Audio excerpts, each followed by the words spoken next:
Ya, jadi terkait ya fenomena mundurnya banyak kepala dinas di Sumatera Utara itu memang kita tidak bisa melihatnya sebagai sebuah kasus individual, tapi ada sesuatu yang pasti sistemik ini. Ya, ada sesuatu yang mungkin dalam upaya atau terkait dengan manajemen pemerintahan di Sumatera Utara.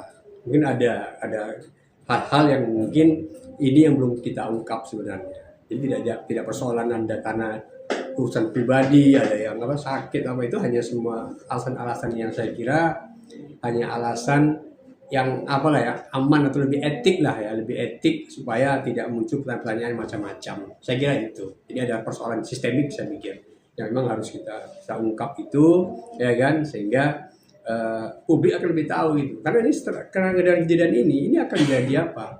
Semacam catatan buruk ya, bahwa ini kayaknya ada persoalan ya kan kepemimpinan di Sumatera Utara. Saya pikir itu.